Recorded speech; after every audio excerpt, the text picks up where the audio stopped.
All of us are looking forward to spring, and I can't wait. Oh my gosh, it's going to be so good to smell grass and dirt. Again, everybody is so sick of winter, and I want to give some tips today.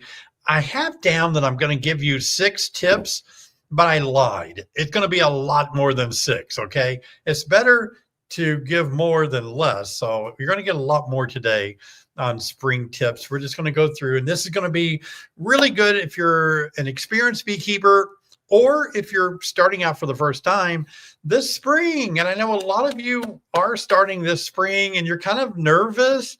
Gosh, I imagine you're probably like, do I have enough, knowledge? Do I know what I'm doing? Am I going to be able to do this?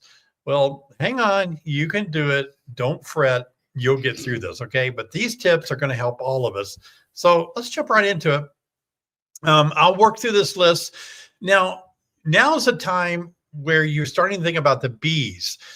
We need to, if you don't have bees yet, you're starting in the spring, then you need to really think about that.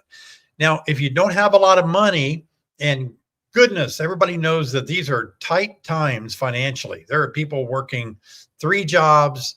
I even heard of people having to buy groceries on credit cards. It's just really tough. And beekeeping is not cheap. All right. So if you're trying to save money and you're trying to get bees, then one of the ways you can get bees is build a swarm trap. And I should make a video on that. I don't think I've ever made a video on that. I should make a video on the swarm trap. So there's a lot of videos out there, a lot of YouTube blueprints. You can go on Google, find a way to build a swarm trap. But anyway, you can put those in strategic places, build them exactly the way that it's going to be best for bees to go there. You might get lucky. It's not guaranteed, but you might get lucky and catch bees, queen and bees, and then you're off and running with no more than the expense of that swarm trap, which you could take home. If you have it up in a tree or a fence post, you could take that home for a little while, but you still got to buy some beekeeping equipment or build your own to put those bees in eventually after a few weeks. They'll outgrow that. So now's the time, and especially some of you have a lot of bees and a lot of money and you just want more bees. So this is a good way to do it. If you want to build some swarm traps and fill up some hives with bees from your swarm traps, it's a pretty popular thing actually, that you can catch swarms. Now, swarm traps, I have taught about those here on live stream before, but swarm traps are a lot like fishing. It depends on where you put your bait. It really does. I mean, you can put swarm traps out in the wrong place and you're just not going to get any bees. You put them in the right place, you're going to be more apt. And what that right place is, I have no idea. It depends on bees in your area. It really does. Do you have a lot of bees in your area? Are they attracted to that fence line, that tree line or something? You just don't know for sure. So if you aren't successful one year, move somewhere else and fish out of a different hole. Now, this is a good time too to remind all of you need to remember, buy extra equipment, because when you do catch a swarm, either in a trap or a neighbor calls you, or you see your own hive swarm, it's easy not to have enough equipment. I have been plagued with not having enough equipment my whole beekeeping career. I mean, I have a lot of equipment, but it gets filled up so fast and I just don't have enough. I need to buy more every year. I don't like to buy it because it is so expensive. Oh my goodness. So be keeping that in mind about what are you going to do when you get these swarms. If you catch a swarm and you've got a little box you got them in after you caught them, or extra deep or something, they're going to need a whole hive. They're going to need lots of boxes, bottom board, top cover, everything. So take the opportunity now, make a checklist. This is February the 5th. You've got time, no matter where you live, you got time to start getting your equipment in order. Maybe you need to clean and repair some boxes, do that. Now, I want you to take a moment too to inspect your personal protection equipment, your bee suits. How many times have I heard beekeepers say, how did this bee get into my veil? How did this bee get into my bee suit? Well, it's because, for me, it's because I forgot to zip up the hat or something. But for many people, myself included, my stuff gets worn out and there's holes in it. There's problems. I've had to throw away many veils over my career because I wear them out. They get holes in them. Bees will find the hole. Oh, listen up. It doesn't matter. You think they'll never find it. That's the first place they'll go. That hole in your bee suit. So put it on, have somebody really examine all the leaks, the holes, and get some duct tape. You don't have to spend a lot of money, but yeah, fix that bee suit equipment, gloves, how your gloves doing. Let's get all that stuff ready. Don't wait until spring shows up and you get a bunch of swarms and now nothing's ready. Now, also, if you're like me, you're always having to kind of repair or clean your smoker. You use it a lot. I use mine every day, just about every day. So it needs cleaned. If you use burlap, it makes a lot of soot around where it won't close or open easily. You can burn that off with a blowtorch and clean them off and make sure that they're working good. Okay, take a moment. The bellows might need it. I have duct taped my bellows over the years many times. The material tears and I have to put a little duct tape on it. Do that. And then what I like to do, this is a trick that works well for me and Patrick when we're in the field. By the way, thank you, Jessica, Sherry, and Patrick for being here tonight and manning the field here, manning the live stream. But when Patrick and I are in the field, I like to pre-cut my burlap. I use food grade burlap. And if I'm really sharp and I'm really ahead of the game, I'll take burlap and cut it just perfectly where it fits into my smoker. And I wrap it in the middle. I'll take some newspaper or some, shipping paper that's my starter fluid, my starter paper, and I'll wrap it in the middle of the burlap. So I have these little cylinders of smoker fuel that come, with the fuel and the starter fuel all in one. So I just grab those. So that's fun to take time now when you're bored in winter, get all those smoker fuel burlap stuff ready so you don't have to cut it and get it all ready on the day that you're going out there. Now's the time to purchase your bees, by the way. A lot of people don't really know if your bees are dead. Let's hope not. Let's hope your bees are doing great because you're a Beak Squad member. You're a part of the Beak Squad and you've learned from me and others, but you're here to learn and hopefully you've learned a lot of things that have kept your bees alive. But hey, if your bees die, don't panic and don't, beat yourself up about it. It happens to the best of us, but you might need to consider buying new bees. And that's a tricky part because if you don't buy them early, then a lot of places sell out. And sometimes we don't know how our bees made it through winter until April and when you finally do a check or something. So, but you need to be keeping that in mind about getting your bees purchase of packages or high or nukes. We sell both packages and nukes for pickup in April out here in Illinois. So keep that in mind. More checklist stuff. And you need to understand too about, I want to talk really personal to those of you who may be getting bees for the first time and you have no idea what to do. A lot of mistakes are made with beekeepers getting started for the first year and they're picking up a nucleus or a package. I see it in our yards, our field days, every year when people show up to get their bees, a lot of mistakes are made. So one of the mistakes is a lot of people that are new to beekeeping, they are scared of their bees. Who wouldn't be, right? It's your first year, my gosh. And they'll come with a big cardboard box and tape, and they'll put their packages in those cardboard boxes and tape them closed. And my package team is trained to tell them and ask them, please don't do that. You will kill your bees on the ride home.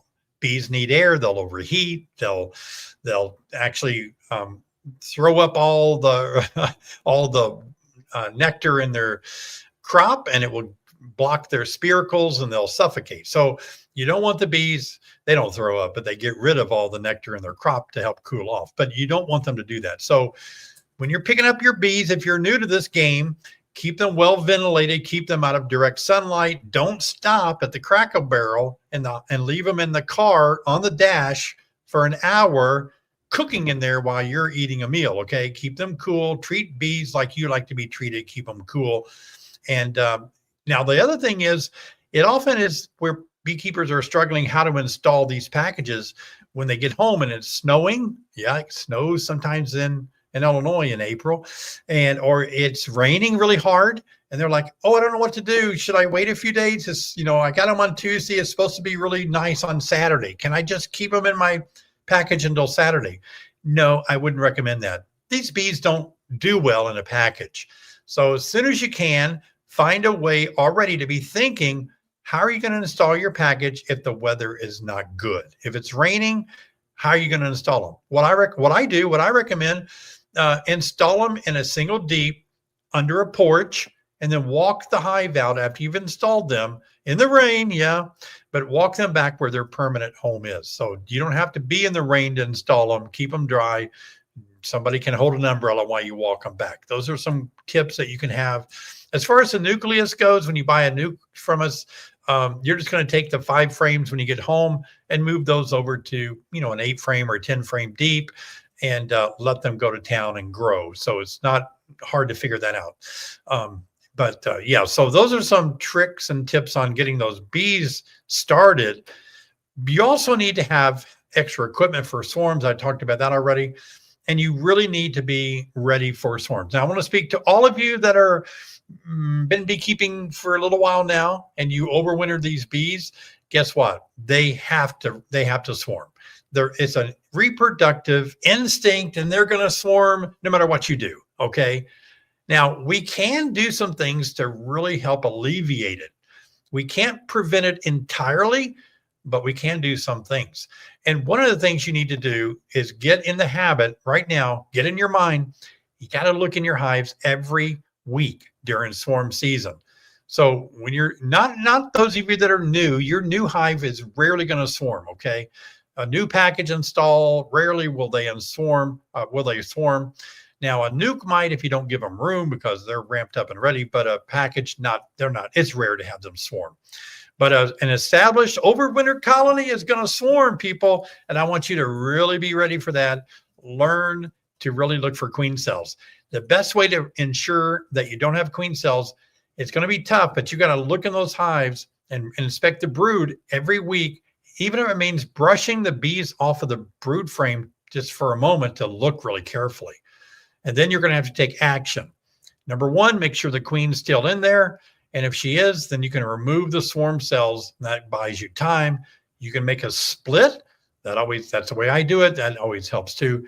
Get in the habit now. Get in your mind to really look for those queen cells every week. So have a plan ready in your mind, however you want to do it, for swarm prevention.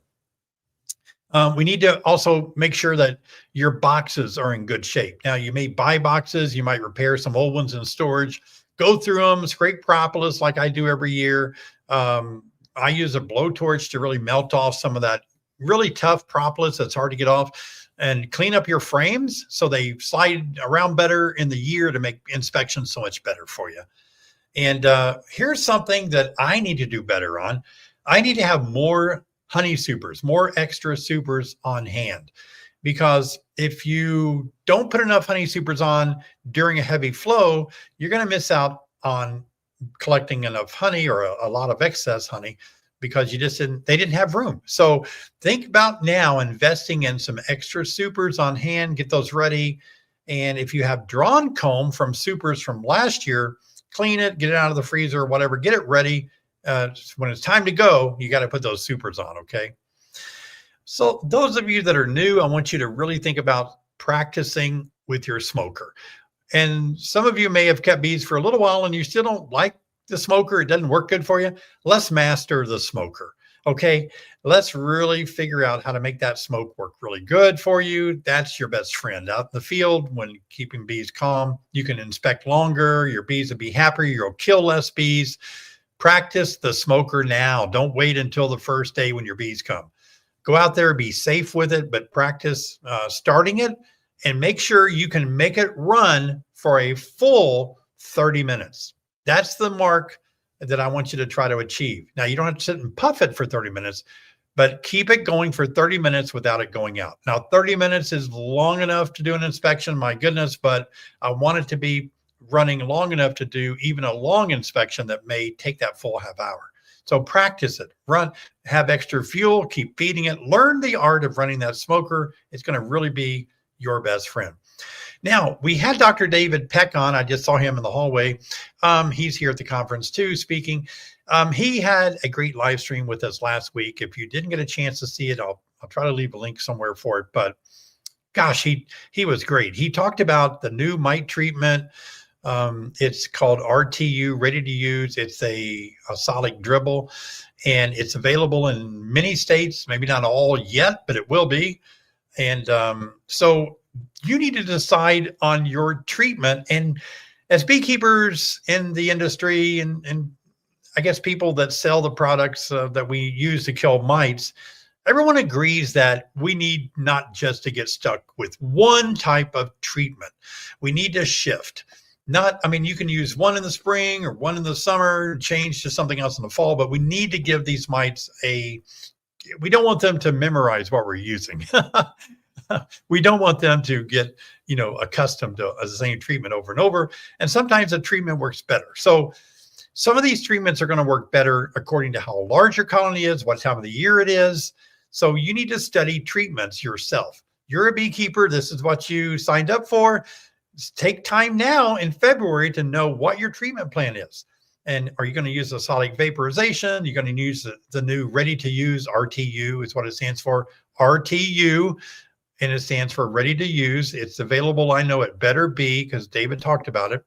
I'm not promoting Better Bee. I don't get sponsored by them. By the way, this video is sponsored by nobody. Well, sponsored by you for watching, so thank you. But I don't take sponsorships because I want to just speak from my heart. I don't want the pressure of having to meet a sponsorship. But you can certainly go to Better Bee and get that RTU treatment if you want to try that. It is a solid dribble is what it is. You don't have to mix it like we did in the old days. So you might want to use Formic Pro. Those are available, of course, everywhere. You might want to use, like I said, azelaic acid, Apivar, Apalon. There's so many treatments for mites now. There's new ones, the Viroxan. I've experimented with that over the years. So, there's lots available in our arsenal. So you need to plan now, though. Don't depend on the Facebook group. Don't depend on your best friend. You research it. You decide what works best for you. You can take their input, but don't just blindly do what others tell you. Know why you're doing what you're doing, okay? Yeah. All right. You need to register your hive. I saw at this conference that the Illinois inspectors are going to be here. They have a booth, so I get a chance to meet and talk to them a little bit. But yeah, in Illinois, we have to register our hives. It's required, and it doesn't cost anything, and it's not Big Brother telling you what to do, but it's just they're there to help us. They're helping beekeepers avoid very exotic strains of bees like Africanized bees. They're there to help us not have diseases like American foul brood and stuff like that, because that can spread and be contagious from beekeeper to beekeeper. So they're there to help our bees be healthier. So you might want to really check where you live, what state you live. Not all states have an apiary program with inspectors, but I assure you they're there to help you. So if you can, be sure and register your hives. That's going to be a big help.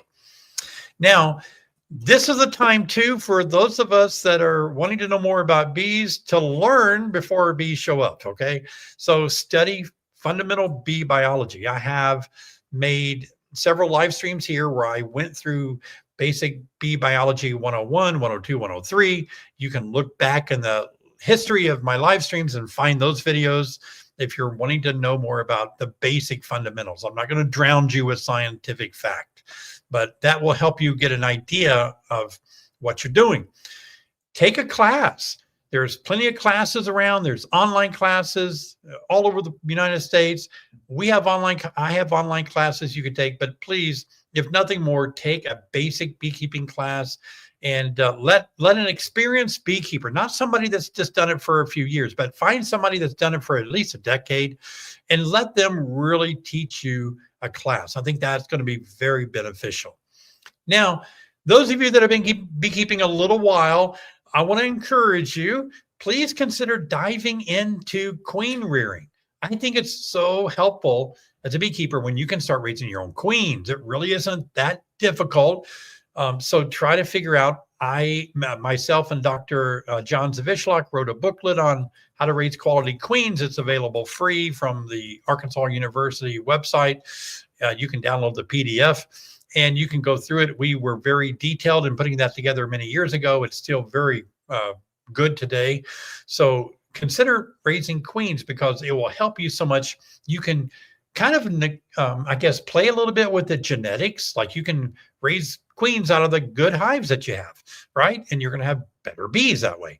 And you can also have queens when you need them. You don't have to wait. You don't have to wait for something to be shipped to you and be possibly damaged in shipment. So consider diving into queen rearing. It's really a lot of fun. I have a queen rearing class if you want to look at that, an online queen rearing class. But above all, I want you to make it your goal this year to figure out leveling up. Where would you like to level up in beekeeping? Do you want to do better inspections? Do you want to do better? You want to be better at marking your queens yourself? Do you want to be better at finding a queen? Do you want to be better at making more honey? Level up, dive into really becoming just a little bit better this year. You don't have to become a master beekeeper this year and know everything, okay? Level up a little bit. It's going to help you a lot. But above all, and finally, the biggest part of this is please keep it fun. I hear so many beekeepers that are worried, stressed. They have a lot of anxiety. They are insecure, lack of confidence. I get it. I was too when I first started. But don't worry. Let's keep this fun. It's got to be something we enjoy, or we're gonna quit doing it. Okay, and it's okay. You got to have fun. Mistakes are going to happen. I make mistakes. I'm not perfect with my bees. No one is. It happens. Let's just realize we're human, but we're having fun with our bees. So yeah, keep it fun.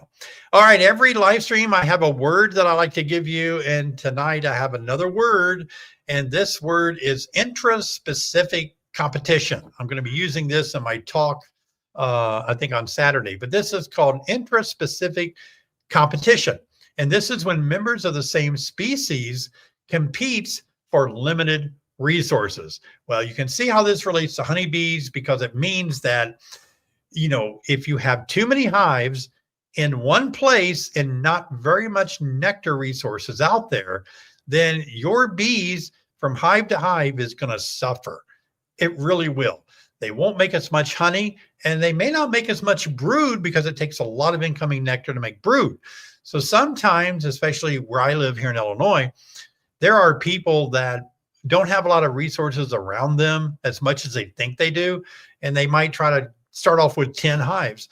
And those poor 10 hives are struggling just to get enough nectar to make brood, let alone honey. So that's an important word, is intraspecific competition. I think the other, well, I won't tell you the other word. Just another word closely related to that one. All right, well, that's a teaching for tonight. I hope that's some good tips for spring to get you guys excited about spring.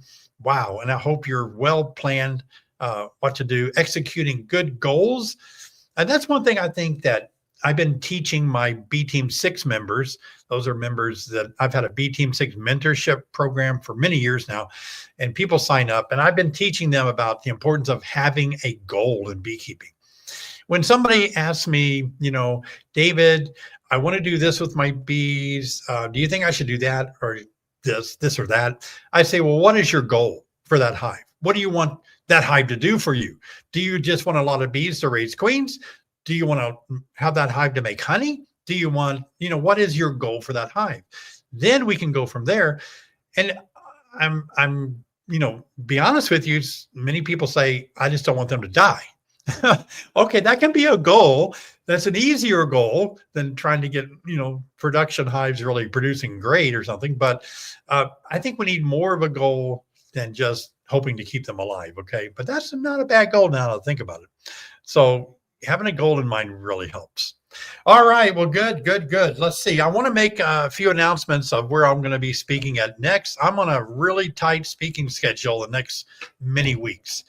Next week, I'm off next weekend, but the week after that, I'm going to be at the Beak Meet back in Wisconsin again. Yeah, I'm going to be here, and that's going to be in Wisconsin Rapids. Keynote speaker Randy Oliver, scientific beekeeper. A lot of you know him, and you can see some of the other people down there in the list. Many of them I know. There's Fred Dunn. A lot of you know Fred Dunn, but it's going to be great if you're in the area or want to make the trip to Wisconsin. Come join us. This is going to be February the 21st. Okay, that's going to be a lot of fun. And then after that, I'm going to be in Nevada. Yeah, let's see. Got the dates right. February 26th and 28th. Those of you out west, those of you watching from California and out west out there, Nevada, I'd love for you to be a part of this conference. This is great. This is my third time to be asked to speak here at their state conference. It is such one of my most favorite places to go. And I'm going to be there with my good friend, Dr. John Zavishlak. And if you've never seen us together in one building, you will be horrified. We are goofballs together. We have a lot of fun, as you can imagine. Oh my gosh. John is actually speaking this weekend in Alabama. So we love to speak together at the same place. And that's, if some of you are thinking about having speakers at your place, try to get me and John together. That would just be more fun for you. So that's where I'll be. Oh, and then I don't have this one. I'm going to be at the Kentucky Bluegrass School on March the 6th. After I get back from Nevada. So got that coming up. I'm going to have to get this information. So a lot of you would like to go to that too in Kentucky, Frankfort, Kentucky. So got some tight spots in my schedule to fill in the next few weeks. Oh, and I have a special announcement. I need you guys to really listen up. This is really cool. I want to share this with you. I think you're going to really be excited about this. We have an exciting, I guess I'll call it a giveaway, but thanks to a B Team 6 member, my mentoringship program member and Beak Squad member here on our live stream, they have donated 2 nukes to a lucky winner. And so we're going to be giving away 2 5-frame nukes from our overwintered colonies here in Illinois with new queens and all. And it's for a disabled veteran. That's the stipulation that the donor asked that we would do. He wants to really help a disabled veteran get started in beekeeping, or help them keep going in beekeeping. So I want to explain this for you. Here's how it works. You must live within 2 to 3 hours of us in Central Illinois, so you can pick them up. We don't want you driving 20 hours somewhere with a nuke. That might be a bit much on the bees, but if you live within 2 or 3 hours, that's fine. And you can just Google Fairmount, Illinois to see if you live within 3 hours of there here in East Central Illinois. The other deal is the nukes, they don't come ready here in Illinois. We're cold. And so we really can't make up these out of winter colonies until usually the end of May or into the 1st of June. And so you need to understand that we will call you once you win. We'll call you and say, hey, your nukes are ready for pickup. And, we'll let you know when you can come and get those. And you also need to have all the equipment that you need for the nukes, including your protective gear, your tools, hive tools, smokers, and the hive itself. This is just for the bees. The nucleus 5-frame is what they are. 5-frames nuke. A 5-frame nuke is basically us going to a prize-winning hive and pulling out 5 of the best frames with the mated queen already on it, laying eggs, pupae, larvae, honey, bee bread, pollen, all that. So you get the 5 frames of the heart of the hive, so they take off and go really fast. You'll also receive, the winner will also receive a free basic beekeeping online course from us that I teach that will help you. And so your part is, if you're a disabled veteran, your part is you need to fit the definition. We'll leave that and trust you for that, but you need to fit the definition that you are a disabled veteran for this giveaway. So you can send us an email at honeybeesonline.com. Let's see, what's the email? honeybeesonline.com@gmail.com. So email us that. Probably you got that banner anywhere. honeybeesonline.com@gmail.com. And you can email your information or your form that way, or we'll send you a form to fill out once you email us. And after we receive the form, we're going to put these names in a hat on a live stream all of you. We respect and just have the greatest sense of appreciation for your sacrifice for our country. I wish all of you could win, but this donation was for one. So we'll put them all in a hat, shake it up, and I'll draw a winner out of a hat, and we'll see who wins. Okay. So there you go. That's a special giveaway. We want to thank our person that made this donation possible for us. So that's what I like about the live stream. We're so it's a community oriented live stream. A lot of camaraderie. We look out for each other. We're here to help each other. It's family oriented. So I appreciate that a lot when we see this kind of these things being given like that. It's really a lot of fun. All right. Let's jump into some question and answer time once I wet my whistle. Hey, Gene, what's the best way to get rid of small hive beetle? If I had an answer to that, oh, here's the answer right here. I'll sell it to you for $1 million. No, really, it's that crazy, isn't it? There are, I would say, at least nearly 100 ways you could probably get rid of small hive beetle. There are Swiffer pads you can throw in there. There's beetle traps, oil traps, West beetle traps that go under the hive. You can suck them up with vacuum. You can put spearmint oil or peppermint or spearmint oil on glass coasters. And there are so many ways that people claim to get rid of small hive beetle. The best way you can do it is find out what works for you. And what works best for me are the frame traps, the beetle blasters you put between frames and put oil in there. I've made a lot of videos on that. But here's a kicker, Gene, and all of you. Please stay ahead of this. If you get behind on it, those beetles, they reproduce so fast and they will take over so fast. Keep your yards clean. If you see one hive that's got beetles, go after it quick or they'll spread to other hives. I'm taking your online class. You showed a way to equalize hives by swapping a weak hive in place of a strong hive to collect foragers, I think. Do you leave the weak hive there or swap it back? That's really a good thing. I've done that several times. I've made some videos on doing that. All those foragers come into the weak hive with resources. They're welcomed. It's great. I do swap them back around after about a week. Yeah, about a week. Thank you guys again. Hey, Jeremiah. Thank you guys for your super stickers today, supporting the live stream. It helps so much. Hey, David, is it okay to use a headlamp or flashlight while inside the hive? Yes, you're talking about on a bright sunny day, I'm assuming. It probably will be fine. I don't think bees in the daytime are going to be attracted to that light. And you're probably wanting it to see down, if you're in the shade, see if there's any eggs or something. I don't think they're going to be attracted to that in the daytime. Not really. The sun's out or something, right? You can kind of test it and see. Nighttime, you want to use a red light if you're referring to nighttime. Oh, thank you for your donation there. I appreciate that so much. I can't tell you what it means to receive your donations here to the live stream. We spent 1 year, I probably don't have permission to say this, but we spent a whole year on the live stream paying $500 a month for our internet connection through Starlink. We had to use a Starlink business plan or it just wouldn't work. And that was hard on us financially. And I'm not going to say I thought about quitting it, but it was a drain on the live stream budget. Let's say that. So we're down to not having to pay that much now because they have so many satellites in the air that we've reduced that cost some. So thank you for your donations. Yeah. David, I saw about 100 dead bees outside in the snow in about a 15-foot radius around the hive. This is not only normal, but it's a very good thing. It means you have good house cleaning bees. They're keeping the house cleaned up. Just think of them as sweeping out the dead bees naturally dying in the wintertime. No, that's perfectly normal and good. I'm concerned when I don't see dead bees. I have a colony that went into winter queenless, but still has a huge population, 8 frames of bees.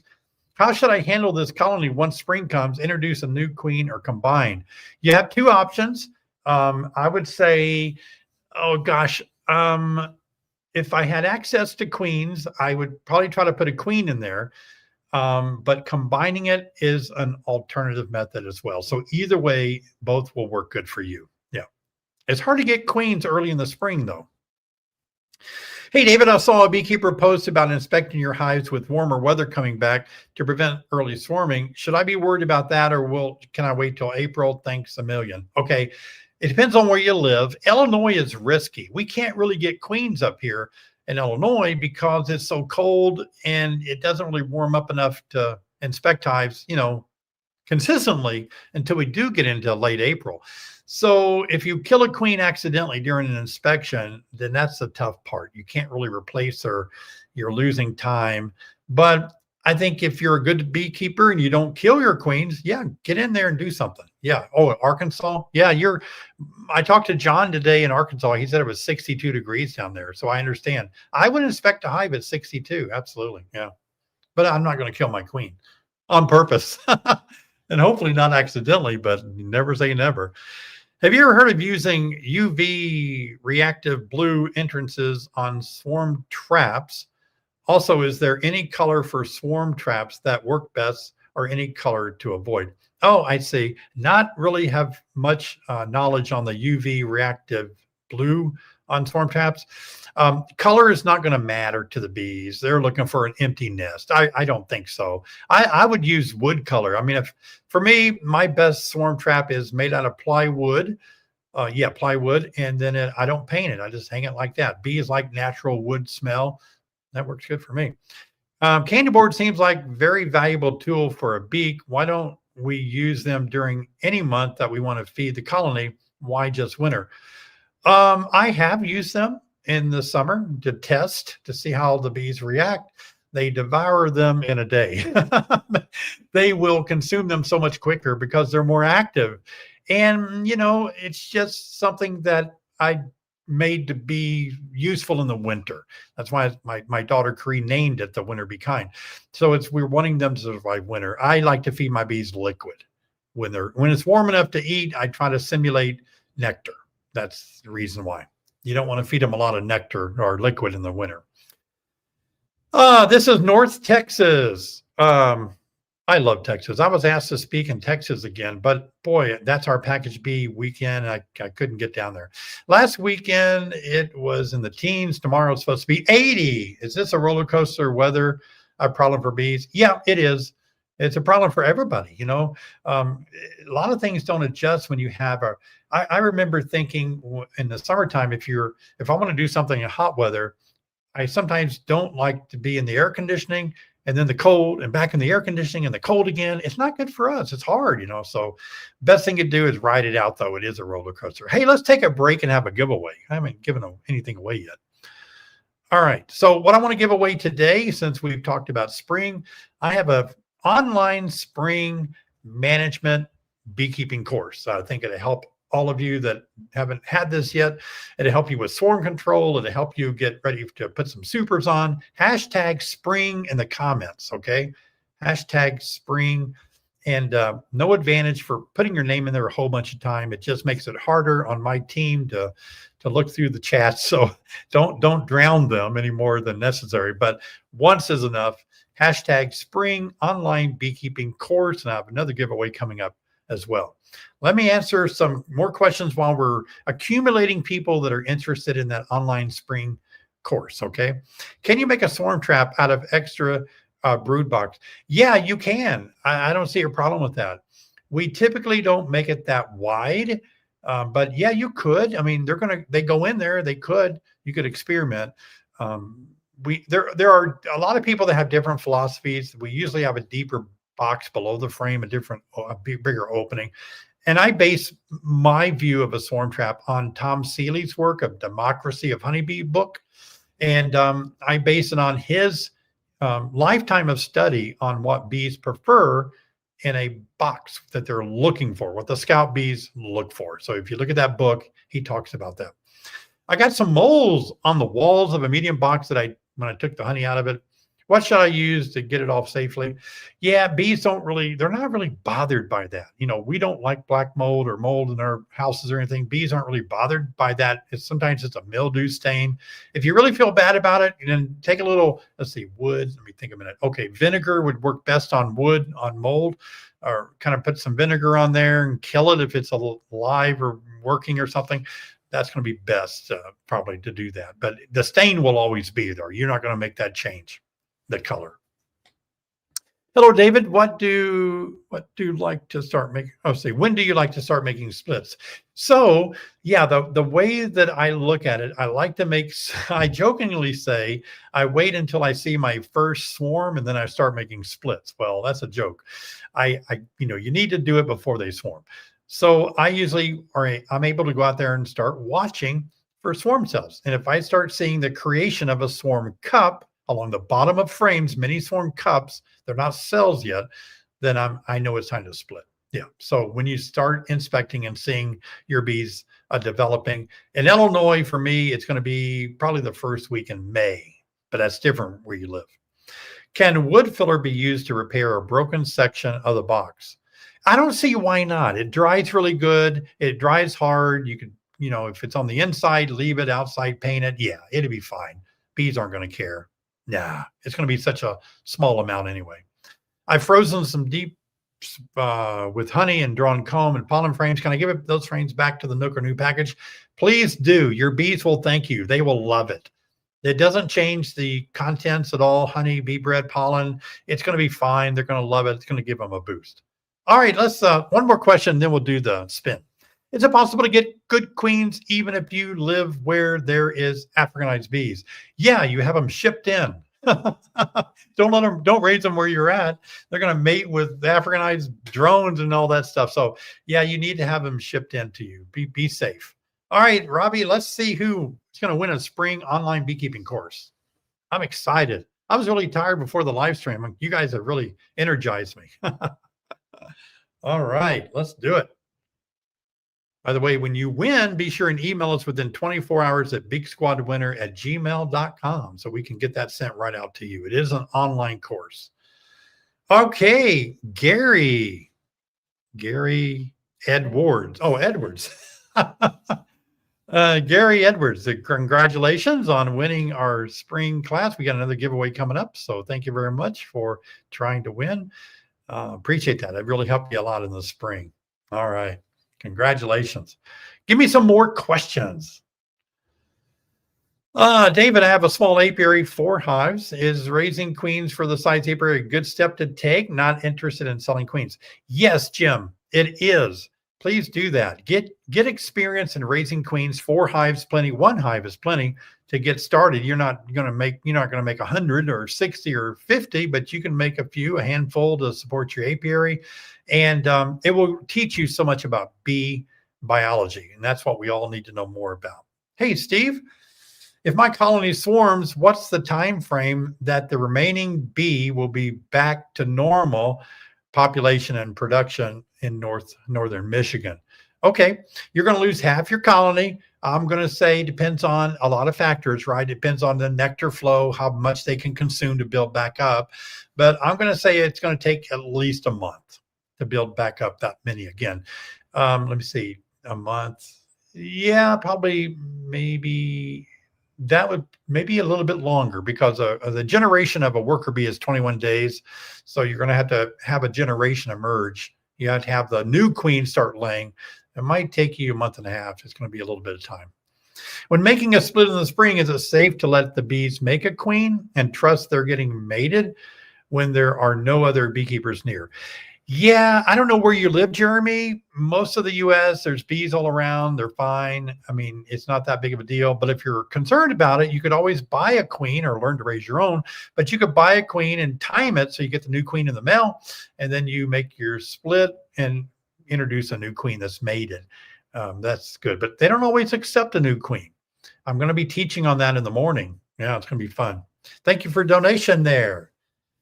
In Latin America, they use Vic Vapor for varroa control. Yeah, I know. I've got a lot of stories about that. No time to tell it now, but I understand the menthol use there. I know what you're talking about. Yep. Well, you have to use what you can get and what you have available. Yeah. Thank you again, guys, for being here. Be sure and subscribe. Give me a thumbs up. That helps the video a lot. We're having record highs here in Northwest Oregon, and the bees are bringing in pollen in large numbers already. I have your great winter bee kind boards, different from the not great one, on. But can the bees bring in too much pollen this early? We can get bees that are pollen bound, that it might restrict how much room there is for the queen to lay. Sometimes that does happen. But if you stay ahead of the game and keep giving your bees space, that's the key right there. They need a lot of pollen. They're going to eat it really fast. They're not storing it for winter right now. They're storing it for brood food. So you need to let them keep bringing that in. Yeah, don't worry about that. Starting first year beekeeper here, why not keep a queen excluder on bottom of hive as well as on the top super to keep them from swarming? That's not a terrible idea, not horrible, but it's not best because the drones can't make it out and they will die and clog up the queen excluder material. And so that's not always good. Plus, you want your bees to have the ability to, you want to, if they don't swarm, you want them not to be wanting to swarm. So if you put something there, they're going to want to swarm, but they just can't. And that's not healthy for bees. You know what I mean? So you need to control the swarm so they keep building up and not get so congested and want to swarm that they can't. It could create problems. Yeah. Thank you, Justin, for your donation tonight. Good to see you here.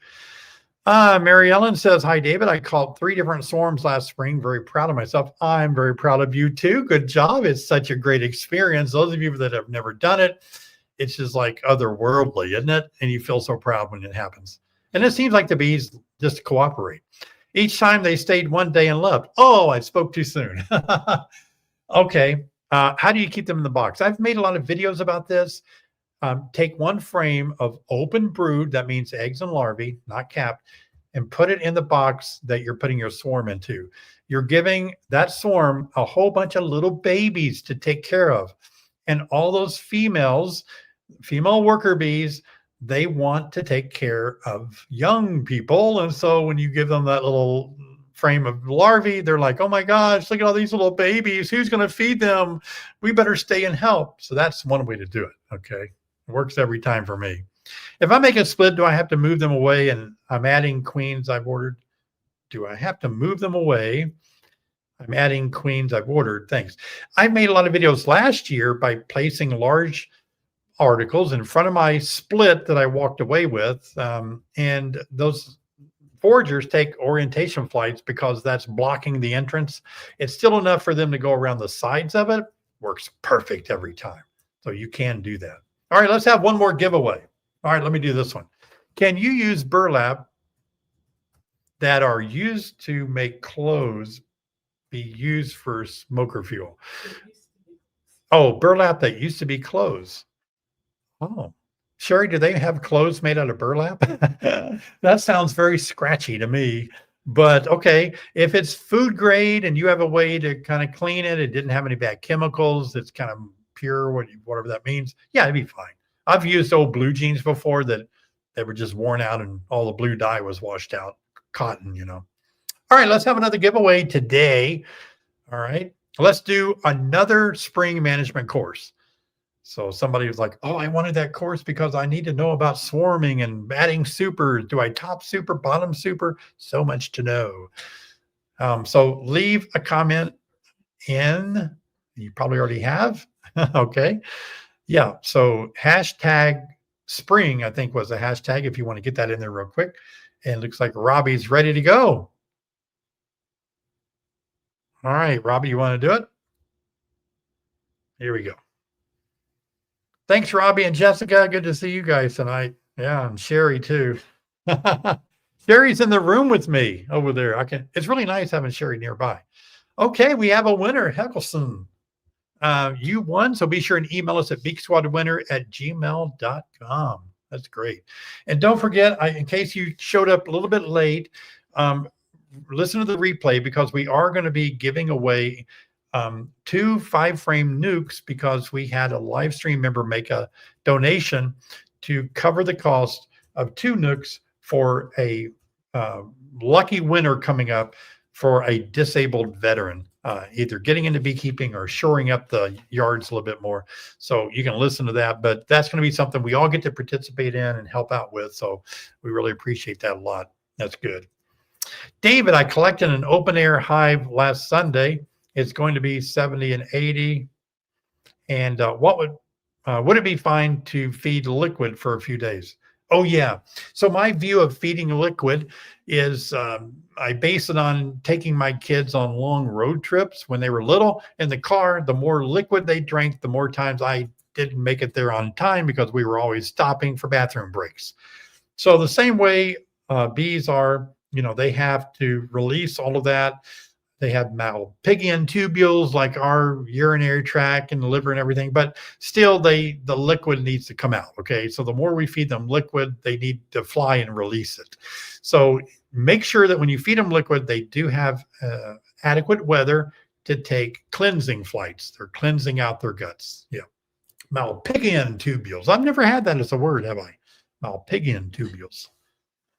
All right. Hi, David. If I don't want more colonies, assuming 3 survive the winter, and I'm not trying to maximize honey, is there a drawback to allowing colonies to swarm? I have to say, Larry, the official statement I'm going to say is yes, because you don't know where they're going to go. Okay. So if you live near neighbors, a school, a hospital, a Walmart, a bus stop where kids are, the swarm becomes threatening. It becomes, a lot of people that aren't beekeepers, they see every little bee as the Hollywood movie killer bees, right? That's the downside of it. We don't want to be releasing our swarms out there to scare the population, the public, and those bees are going to be out there without any help against the varroa mites. So that's the official statement. If you lived in a place where it was all wooded and, I've had farm animals, I've had other animals escape and go out on their own or something. Not the end of the world, but it's probably better for you to try to keep them than letting them go. But I understand what you're saying. Plenty of beekeepers have that attitude of like, hey, if they swarm, I'm repopulating the feral colonies out there. Not a horrible thing. All right. Hi, David. What disease or sicknesses requires a beak to destroy equipment? AFB, EFB, or both? And does that apply to poly equipment too? You know what? It's only going to be American foul brood where you're going to have to destroy your equipment, not European foul brood. In Illinois, we have to burn any hives that have American foul brood. And hives means boxes, frames. Not all states hold that same position. So you have to check with your state. And I'm not sure about poly equipment, though it doesn't seem like it would be in the polystyrene. It doesn't seem like it. Yeah, that's a good question, because when you burn that stuff, what do you destroy the earth or something? I don't know. It doesn't sound like something I would want to burn and smell, That's a good question. That's something I'm going to write down and ask more people that's smarter than me about. All right. What do you think about beekeeper family members being at high risk of extreme sting reactions from exposure to bee proteins without stings? Should we practice getting stung occasionally? I'm not a doctor. I don't have any medical advice. The safest thing I can tell you right now, you need to talk to your allergist or your family doctor and ask that question. Please do that, because you don't want to take a chance on any anaphylactic shock or anything. I understand the question, but I'm going to refrain from trying to be a medical doctor on that one. I have frames from another dead out from this year that have been bee bred in them now, and don't need to scrape them. Oh, do I need to scrape them before I use the season? There is a different philosophy about that. Some people say old bee bread isn't good anymore after it's been old or kind of used like that. I haven't been real crazy about old bee bread. I haven't seen my bees go crazy about it. Doesn't seem to be as fresh to them. You might tinker with it, put it in there, see if they begin to eat it. If not, scrape it. Yep. All right, we got time for one more question tonight. Hey, Dave, I stapled a 1/2-inch mesh wire on my winter bee kind to keep the candy from falling onto the top part. A lot of people feel that that's an issue. I always like it when it goes down onto the top bars. It makes it easier for the bees to consume. It doesn't hurt the bees at all, and it doesn't bother me. It just gets it eaten faster. It's closer to the colony, the cluster, and I've actually documented bees drilling down under it, making it do that, trying to get it to fall down onto the cluster too. So that's something that, if you want to do that, it makes you feel better. I understand that. That's been a practice for many years. Yeah, I get it. Well, friends, I'm going to really let you know that I appreciate you so much for being here tonight. Oh my gosh. Our channel hit 180,000 subscribers last week. So thank you for building up the live stream and my YouTube channel. I appreciate it so much. I'm here to help you guys in case I don't say this enough. I love you and I appreciate you. I work hard to help beekeepers. That's my goal. And I really appreciate you allowing me the opportunity to make you the hero in this. I'm not the hero. You are. I'm here to support you. You're the hero in trying to keep bees, trying to do a good job and everything. I'm a certified master beekeeper with the Eastern Apicultural Society since 2010. I'm using my knowledge and continued education to really give you good advice, sound advice on being a good beekeeper. And I hope my channel brings a lot of information, but also some occasional humor. And I'm not opposed to you laughing at me or me laughing at myself occasionally. We just have a good time together. So I can't tell you enough. Thank you so much for being here tonight. And if you're at the Wisconsin conference that I'm at this weekend, please come up to me, say hello, let me know you were on the live stream. And that'd be great to see you guys here. Okay. So I'm going to break and get some supper. So thanks for coming. I'll see you in the next video.